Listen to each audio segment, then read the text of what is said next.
Hello, my name is CTMSR Axford.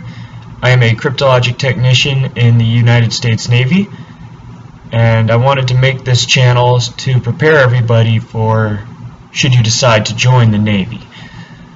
I am 26 years old currently. I joined a little bit late, but I don't regret my decision at all, since I came in with a bit more of a clear head than a lot of people probably do at the age of 17, 18.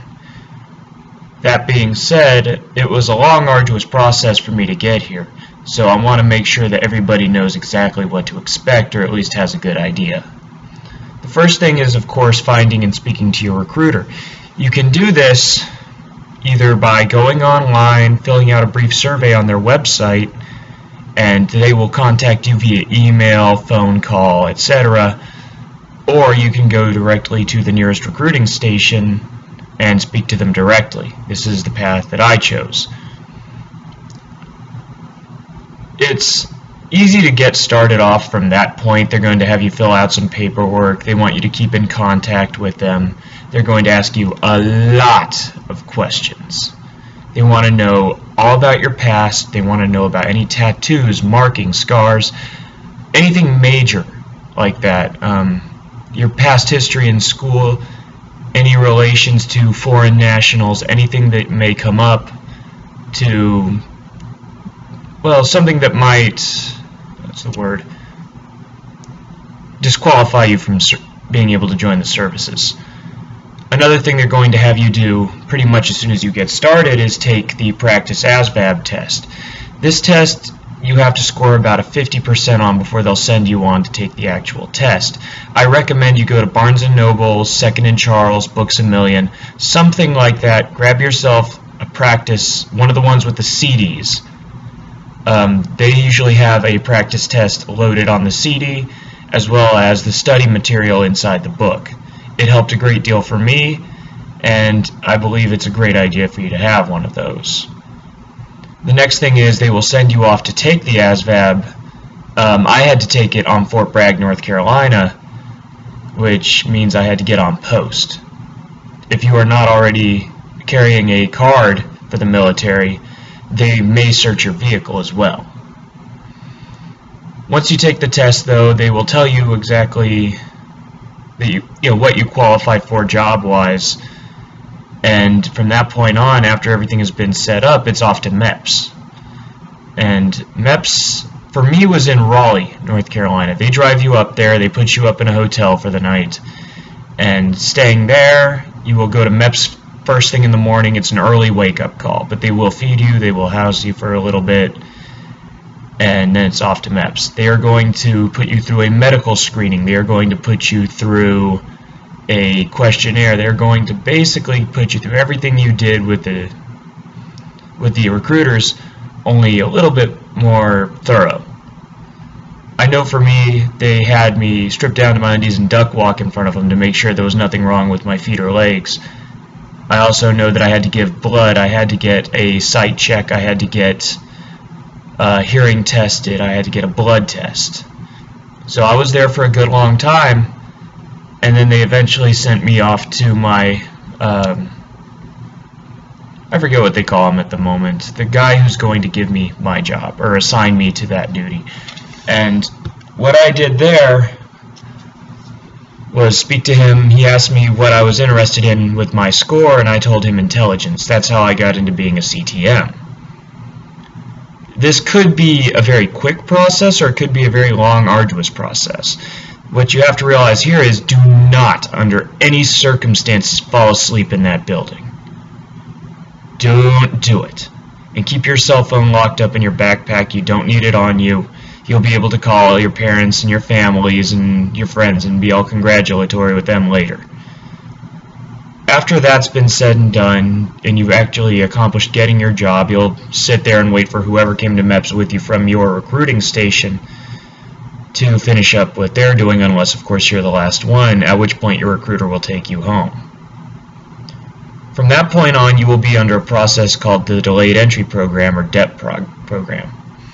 The DEP program requires that you call in to your recruiter every Monday, or Yeah, I believe it's every Monday. At least once a week you have to call in.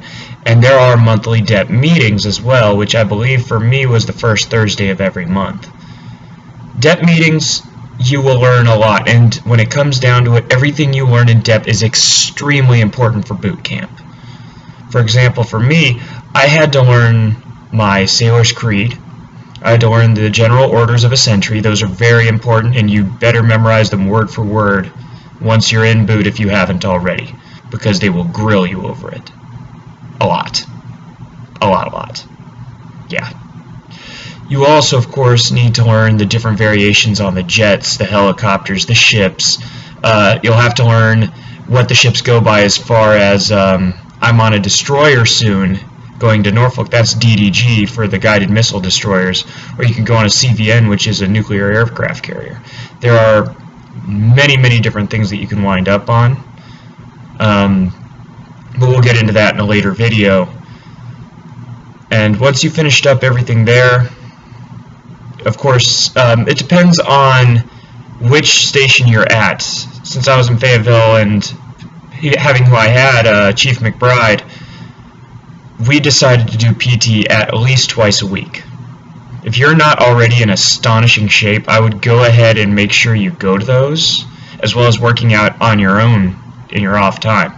It was kind of hard for me to do since I was working a full-time job during the day when they were doing this, but I made it at least twice a week, and it was good. It was a good idea to make it because the PT, whereas it's not grueling in the Navy boot camp, they do have certain expectations that you have to live up to, whether it be your push-ups, sit-ups, or mile-and-a-half run. Those are what they judge us on here. Me being 26, it's a bit more relaxed for me than it would be for some of the 17, 18-year-old bucks that come in, you know, fresh out of high school, best shape of their lives kind of deal. But it's still, once you get down to it, you have to be in shape. Especially if you're in a place like, I'm in Pensacola, Florida right now for my A school, it'll get to you. The heat here is pretty bad, especially once you throw the humidity on top of it. But once you finish up with the DEP process, you'll eventually be shipped off to boot camp. And I'll cover that in the next video. But like I said, the things you want to know before you go to boot camp are how fast you can run a mile and a half, how many push-ups and sit-ups you can do. You're going to want to know your Sailor's Creed. You're going to want to know your general orders of a sentry. And you're going to want to know the types of ships and planes that you can get onto. Also, you're going to be given a DEP guide when you're at MEPS. You're going to want to bring that to all the meetings that I was talking about earlier.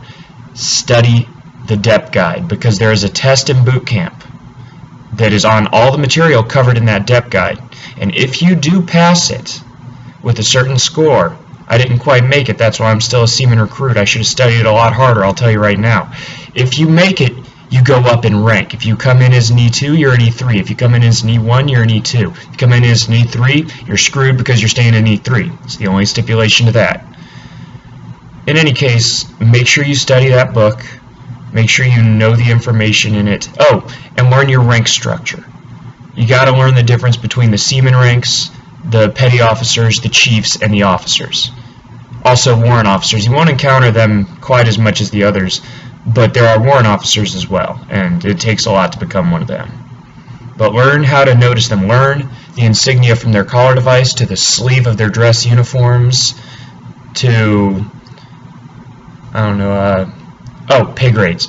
Learn what E1 to E9 is, learn what O1 to O9 is, and W1 to W5.